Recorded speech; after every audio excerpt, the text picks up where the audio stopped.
Wednesday, the 23rd. Dear Aria, a perfect restful day with flaps up on wagons and everything outside to dry. Almost like Sunday at home. We learned last night that once across the Missouri River, the new route will take us through Sioux lands. Some people are upset, including Mama and Papa. And me. Everyone says the Lakota Sioux are a warrior tribe and very fierce. Netta said there is much talk among the children about being kidnapped and made into slaves.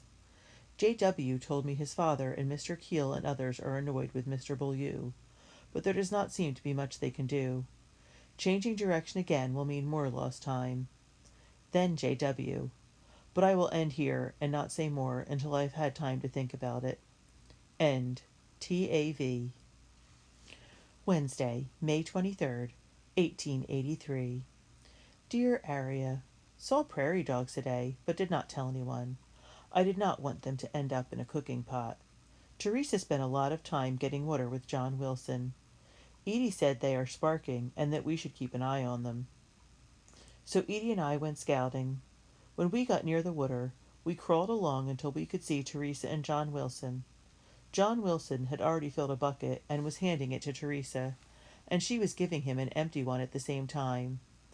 That was when he leaned down and kissed her, as fast as a thought can enter your head. I saw it myself.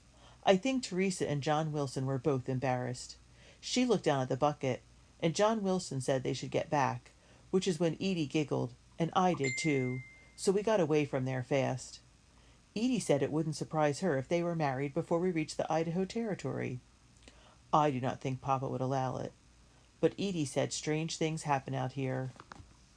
A rider from Pierre stopped and told Mr. Beaulieu that Indians had surrounded a Beaver Creek over in Montana, and that some were killed near Wild Horse. Mr. Beaulieu looked upset and asked many questions, but the rider did not have any more news about this. He did say that there were now electric lights in Cheyenne and Denver, but Mr. Beaulieu did not seem interested in this at all. Sincerely, Antoinetta. Thursday, the 24th. Dear Aria, we are at the Missouri R, though it looks more like a big muddy lake to me.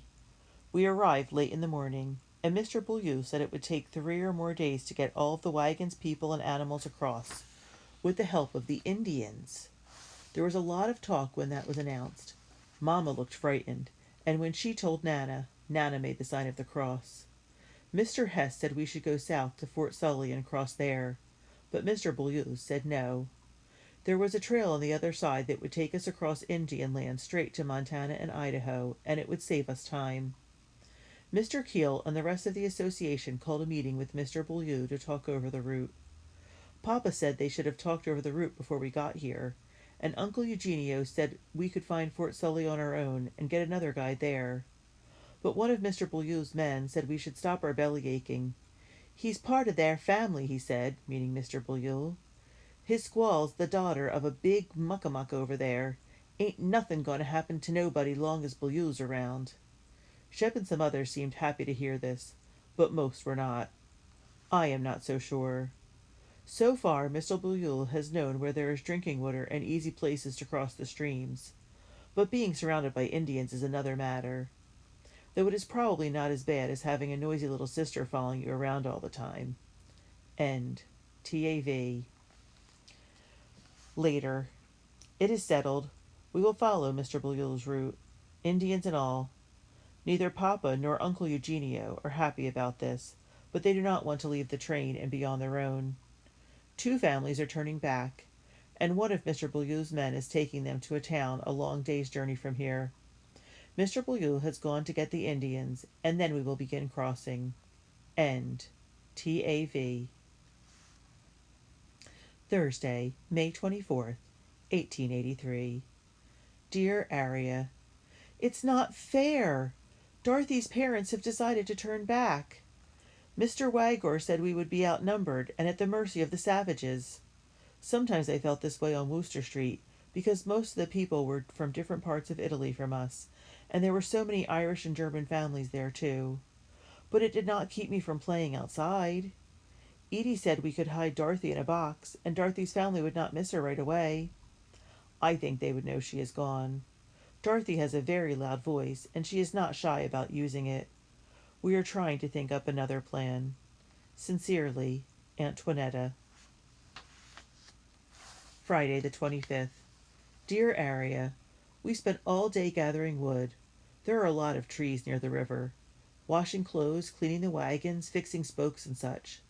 The stock caught up with us, and several cattle have been butchered, and Mr. Keel says we should celebrate tonight, though he did not say what we are to celebrate. I am going to write to Francesca and send it back with the Wagger family. End. TAV. Later. At dusk we saw fires and activity on the other side of the river. One of Mr. Beaulieu's men said the Indians would begin cutting trees and lashing together rafts in the morning. The animals will go across a day before us, so they are ready for us when we arrive West River. End. TAV. Dear Francesca, we are at the Missouri River, but not at Fort Sully. We are somewhere above Fort Sully, across from the Sioux Indian lands, and they will be helping us cross the river. JW thinks everything will be fine, because the Indians are getting $1 a wagon for the crossing, which is much cheaper than at Fort Sully, and another 50 cents to go on their land. And besides that, they do not want any trouble with the army. Mama and Papa still don't like the idea. Papa said he would keep the rifle near him every minute, with bullets in his pocket. Mama told us to wear our hair up under our bonnets, and not look at the Indians for any reason. Nana thinks we should all stay inside the wagon the whole time, but Papa said that we would leave too many things behind if we did that. Oh, how I wish I was back home with you, and not here worrying about river crossings and Indians and wolves. The one good thing is that there has not been one argument, not a real one anyway, between any of us, which Nana says is the work of St. Jude, and the bottle of holy water she brought all the way from Geppetto. I have more, much more, to say on this particular subject, but... Still Friday. Dear Aria, letters, letters, letters! The writer from Fort Sully has brought a bag of letters, and 2 of them are from me. One is from Mrs. Curran, and the other from Francesca. Mamma and several others from our street have also received letters, and we are to share the news tonight after supper. I will read my letters myself, then paste them into this diary for safe keeping. End. TAV. April 26th, 1883. My dear Teresa, what a wonderful surprise to find your letter waiting for me when I arrived home yesterday. I was sorry to hear that you had not gotten the letter I sent to you via general delivery at Pittsburgh. I can only guess that the heavy rains delayed it until you had passed through.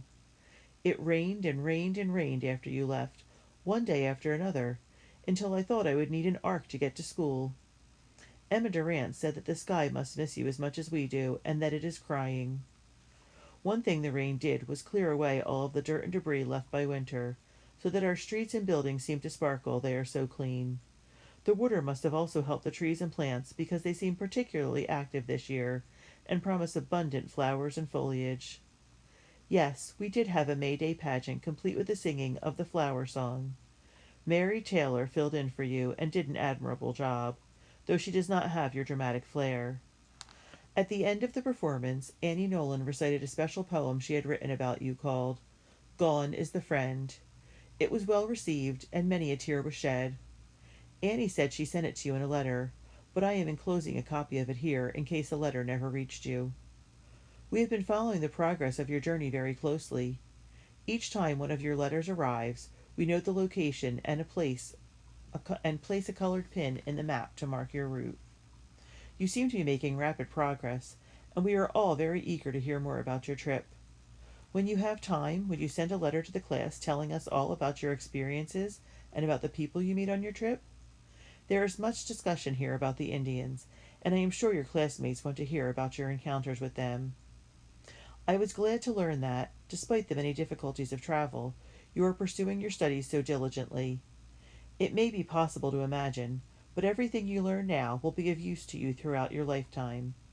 My father, who had traveled widely and was a learned man, used to say, "An empty mind is Satan's slate," which is very true. But an empty mind is something even sadder, if that is possible. It is like a bureau whose drawers and compartments can hold so much that is dear and valuable, but instead remains bare and hollow.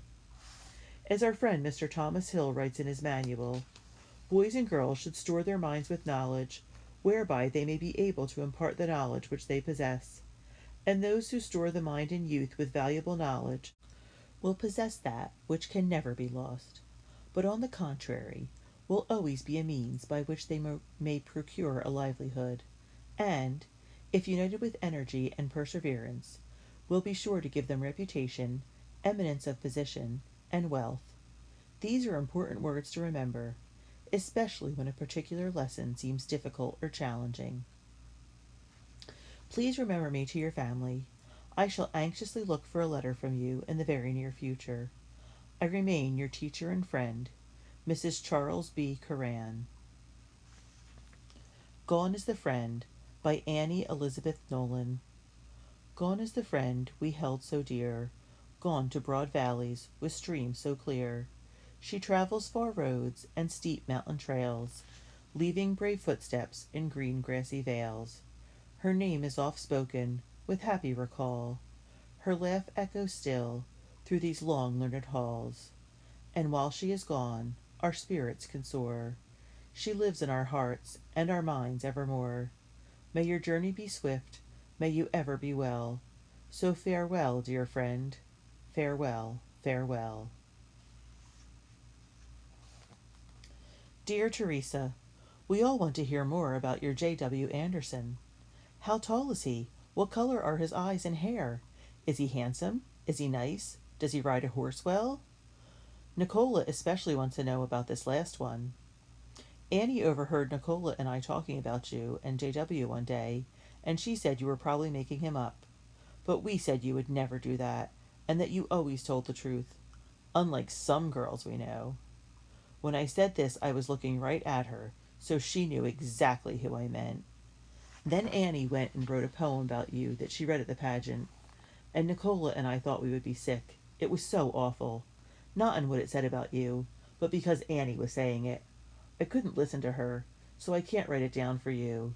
But I do remember at the end she made a dramatic wave with her hand and said, "So farewell, dear friend. Farewell, farewell." And Anthony made a rude noise as punctuation. Everyone laughed, even Mrs. Curran, though she tried not to show it. And Anthony was so proud of his performance, I thought he was going to take a bow with Annie. If you had been there, you would have laughed until your sides ached because mine did. It served Annie right anyway. So send more news about your J.W., and I will be sure Annie hears about it. Mother just told me to end my letter and go to sleep. Everyone misses you terribly, especially me. I keep all of your letters under my pillow, and I read them every night. Really, well, almost every night. I hope this letter gets to you so you know that I am thinking about you. Father Dominic sends his best to your family, and says that his prayers are with you. Mr. Sammetti's horse died. Just fell over cold dead the other morning, and no one knows why. They have begun to dig up the street, but, like Mr. Sammetti's horse, no one knows why. There is so much I want to say, but Mother is getting impatient, so all I have time to say is, farewell, dear friend, farewell.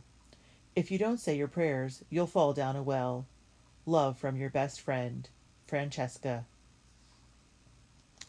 Francesca, I stopped writing in the middle of the last sentence because your letter and Mrs. Curran's just arrived, and I couldn't wait to read them. It was so good to hear your voice after so long. How long has it been? So long I can't even count the days. Now you must write even more and send it to the post office in Lemhi in the Idaho Territory. I do not know what towns we will stop at between here and the Idaho Territory, but promise you will write. Please? I must help Mamma with supper, and then I am to read my letters to the others from our street, with great care to leave out certain parts. Tomorrow, a family going to Gettysburg, 20 miles east, will take this letter, and I only wish I could fold myself up small enough to fit inside. As for J.W., you can tell Annie that he holds hands and kisses very well. He also rides a horse very well. Be sure to let Nicola know that. Love, Teresa. P.S. Nothing is worse than to be praised in verse by a person who never is nice, but a letter from you, who has always been true, is like having spring flowers bloom twice. Monday the 28th. Dear Aria, I can hardly believe how much I have talked these past days. Her name is Mary Margaret Degler, and she is a friend of Catherine Koswitzki, but younger by 3 years and closer to me in age. We started talking and discovered that we have many things in common. Her father is strict like Mamma. She has a pesky little sister who also manages to avoid most chores. Her grandmother is with them and always has something to say about everything, though her grandmother begins her advice with, "In our village," which Nana has not yet said. And more. We talked and talked, and it was almost as if I was with Francesca again. I even told her how I worried I would never have a friend my age, and she said she had the same feeling. It is strange how one thing can lead to another and another. If Mamma hadn't gotten sick, and if Mrs. Anderson hadn't arranged to bring supper over with Mrs. K and the others, I never would have met Catherine, and then I never would have met Mary Margaret. Mamma is even happy that we are friends. She said now that we are to go across Zoolands, it will be good to do chores in pairs for protection. And when I wasn't talking with Mary Margaret, I had J.W. to talk with. I am near talked out, as Shep would say. The Indians have been hard at work. The river is very wide here, but we can still see them moving along the banks, chopping down trees and hauling them to the water. End. TAV. Wednesday the 30th. Dear Aria, we are now West River, safe and sound. This morning the Indians paddled the rafts across to us, making much noise as they did. Mr. Beaulieu was with us and said everything was fine. Otherwise I think most would have run away out of fear. J.W. said he counted 58 Indians, but it seemed like many more to me. When they were closer, we could see they were very handsome, with light brown skin, thick dark hair, and well muscled in the arms and chest. Some had hardly any clothes at all. Mamma told us not to look at them, and I did as I was told, except for quick glances from under my bonnet. Just before they landed, we got into the wagon, and I did not see much after this. Not with Tomas demanding attention, and Nana, Netta, Ernesto, and I stuffed between the piano, sacks of flour, bedding, furniture, and boxes, and hardly any air. Papa helped the other men on the raft, and Mamma sat on the spring seat and talked to us during the whole crossing. We were to the front of the train, so we went early. 6 men pulled us on and stayed to steady the wagon during the trip and haul it off on the other side. The raft was pushed out, and the Indians and men began paddling, with all kinds of accompanying whoops and calls. The raft bobbed and bucked in the water, then spun around and bobbed and bucked some more, and my stomach did too. Nana tried to get us to say prayers to the little Madonna for a safe crossing, but every time the raft lurched up or sideways, the word stuck in my throat, so I never said one start to finish, and do not know whether prayers like that work. Netta kept peeking out from under the canvas and giving us little reports on what she saw, but one time she had just put her eyes close when one of the Indians let out a howling whoop that made Netta scream and fall over backwards until her dress was over her head. A second later, everyone was laughing, even Papa and Mamma, and one of our men said, "I believe the young un has got an eyeful." Netta yelled that it wasn't funny at all, but she got another war whoop as an answer and more laughter. I even saw Nana smile. I did not say it, but I thought she got what a nosy person deserves, if you get my point. Getting across took a long time, maybe even an hour, though I am probably wrong since my head and stomach were bobbing and bucking so much. On the other side, we were dragged up the embankment to Zephaniah and Redtop, who pulled us to a large clearing in the trees where the other wagons were waiting. Papa unhitched Zephaniah and Redtop and then went back to the river to help others with their crossing. When I stepped down from the wagon, my feet went all wobbly, and I had to grab on to Ernesto. He grumbled, but I think that was because Mamma told him to stay and help set up camp. Mary Margaret is not here yet, so I thought I would write this and then do chores and lessons. Lessons I have ignored for 3 straight days. Saw movement in the woods and thought coyotes had found us. Later, I saw that some of the Indian children were watching us, though they seem afraid and keep their distance. End. TAV.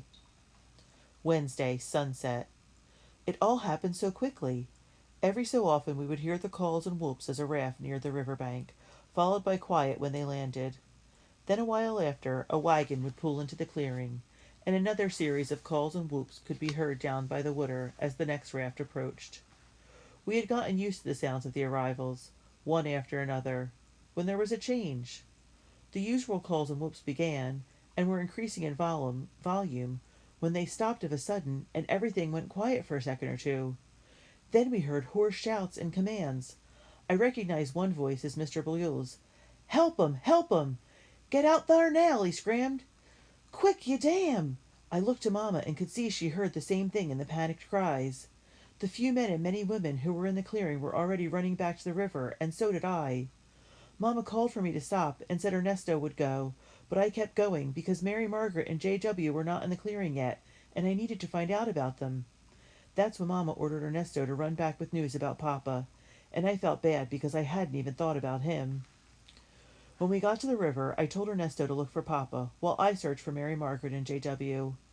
All down the river there were Indians and men floating in the water, trying to get closer to the shore or holding on to tree roots, while others on land waited out to help them. Ropes were being tossed out too. Hardly anyone could swim, so everyone splashed around a lot in the water. I saw a wagon floating wheels up way down river, caught in a tangle of tree roots with a few Indians and men clinging to it. I heard a woman nearby say that everything was going just fine. Then a rope broke and the raft fell apart and the wagon went over just like that, upside down. I shuddered when I thought about how we had been jammed into our wagon and how it would feel to have everything turned upside down and be under water. One of Mr. Blue's men came over and told us to get back to the clearing. I said no, we were looking for our Papa, and he said he didn't care. Get away before he got angry. And I said no again, and he took a step in our direction and looked as if he was going to hit me. Ernesto hid behind me, but I didn't move. "Our Mama said to find Papa, and we won't leave till we do." And that stopped him. But he did yell some more at me about their being dead and injured and not getting in the way. Next I saw Papa and Uncle Eugenio and Mr. Grasso pulling an Indian in with a rope, and I sent Ernesto running back with the news. It didn't take long to get everyone out of the water. The woman who had seen the accident didn't know whose wagon had gone over, but one of our men appeared and said it was the Hess wagon. I didn't see Mr. Hess or his wife or children and began to worry. Mr. Blue's men had mentioned dead, but not who. Closer to where we were, a group of men lifted someone from the water. I saw his head moving, so at least he was alive. It turned out to be Seamus, of the Irish Brigade, who was on the raft when it broke apart and had his leg crushed between the logs. By the time Ernesto returned, I had seen the other men from our street, and I told him to go back with this news. He said he wouldn't, that it was my turn, but then I hit him in the shoulder hard, and he went off saying he was going to tell Mama. But I didn't care. Not much, anyway. Papa and Uncle Eugenio said the others from our street were alive, and it wasn't Mary Margaret's or J.W.'s wagon upside down in the cold water. After this I sat on the grass and waited. I wanted to see my friends, to be sure. Ernesto came back and told me I was in trouble, and then would not stay with me, but went off to be with the other boys. I heard later that both Hess children, Hildy, who was 10, and her 1-year-old baby sister, Katerina, had drowned in the wagon, trapped under boxes and bedding. I had seen both girls before, but only remembered that Hildy had big dark eyes and always seemed to be sad and quiet. When I thought of this, I wished I'd gone over and said hello to her. The crossings resumed after a while, and eventually Mary Margaret's wagon appeared. She seemed surprised when I rushed to hug her, but when I told her about the awful accident, I think she understood. She told me the Andersons' wagon wouldn't be over for a long while. Mr. Anderson and J.W. were helping people board on the other side, and their wagon would be one of the last. We walked to the clearing together, and Mama didn't scold me about hitting Ernesto, even though he reminded her about it. She did ask me not to hit him as hard in the future. When she heard that one of the Irish Brigade had been injured, she sent Ernesto over with our supper, including the biscuits, and Nana sent along a bottle of Rosolio Agli Agrumi, saying, "Tell him to take a glass or two, and he will feel no pain." The camp is very quiet and sad tonight, and we had to make do with a cold supper of leftovers. But that is okay, since I kept picturing poor Hildy's sad eyes and wondering if we could have been friends. End. TAV. Thursday, the 31st. Dear Aria, Hildy and Katerina were buried today. Mr. Keel offered to carry them to Opportunity in Willie's wagon, but Mrs. Hess said she wanted to know they were safe in the ground. Mr. Wagner, who was a clockmaker in Cambridge, Massachusetts, made one oversized casket so the girls would be together, and everyone said it was finely made, considering how quickly he did it. The wood came from one of Mr. Keel's wagons. Late in the afternoon, we gathered in a quiet part of the woods, not far from a stream, and the casket was put in a hole the men had dug earlier. Just about everyone was there, including the Indians, though they stayed apart from us. Mr. Beaulieu's men, and some of ours, J.W. among them, were bringing the rest of the cattle and animals across. There are no priests or preachers in the train, so Mr. Keel read prayers from the Bible and said a few words. "Friends," Mr. Keel began, but his voice cracked, and he had to stop for a little while. "Friends, no words I can say heal the pain or ease the unimaginable sorrow felt by Katerina and Hildy's loving parents here. And no one knows why these two innocents were chosen.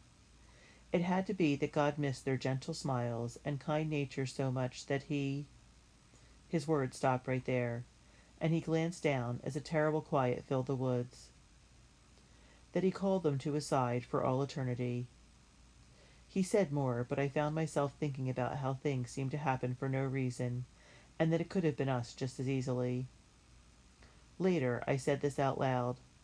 Papa said I shouldn't worry, and Nana said thinking about worry brings it on, but I couldn't stop thinking about it. On the way back to the wagons, Uncle Eugenio said, "Did you see those savages? Stood like statues and didn't say or do a thing. Didn't even look sad, and they killed those girls." Papa said he wasn't sure the Indians actually did anything to hurt the girls, but he thought Mr. Beaulieu should have checked the rafts every time one crossed. I don't know about this. Plenty of our men were on the raft, and they didn't see it coming apart, so how would Mr. Beaulieu? And TAV. Later. The Indian drums went on for a long time tonight, and it was hard to sleep. We heard the first drum go boom just as the sun went down. Then there was a long pause, then another loud boom. Another pause, another boom. Again and again. So slow at first that I could count to 4 or 5 between them. Pause. 1, 2, 3, 4. Boom. Pause. Boom. Pause. Boom. Next, the sound of a man's voice, almost like a wailing moan, began to drift to us through the trees. Uncle Eugenio said, "Don't those savages have any respect?" Ernesto asked if they were going to attack. Papa said don't be silly, but I saw him take bullets from his pocket and load our rifle. Other voices joined the first, and the singing and drumming went on, though louder and at a slightly faster pace. Boom, boom, boom, boom. One of Mr. Beaulieu's men said that the Indians were singing and drumming for the spirits of the dead girls, so they would not wander lost in the world. Both Mamma and Nana blessed themselves when they heard this, and Uncle Eugenio muttered, "Haven't they done enough?" But I thought it was nice that they cared. A few people from the train went over to see the drumming, but not many. After a while, the pace of the drumming got faster and the singing louder. It went on hour after hour, and Papa said there was plenty of wood around, so I could keep the fire going and write and listen. J.W. came over smelling like Zephaniah after pulling for a day, but I didn't mind since we sat very close, listening and thinking. At one point, Mr. Keel appeared, a little to our right, and walked beyond the wagons until he was close to the line of trees. He stared in the direction of the singing, looking so tired and sad, and maybe wondering if establishing a new kind of town was worth 2 dead. "Do you see?" J.W. whispered, pointing toward Mr. Keel. It was dark, and I wasn't sure what I was looking for. And then Mr. Keel turned his head some, and I saw the shiny trail where the tears had run down his cheek. Then, all of a sudden, the drumming and singing stopped, and what followed was the quietest quiet ever. For the first time, I noticed how chilly the breeze was. I shivered, and so did J.W., and he put his arm around me. J.W. went to say something, but the words got stuck. He was so sad. The only sound after this was the crackle pop of the fire. Not even the animals made noise. End. TAV.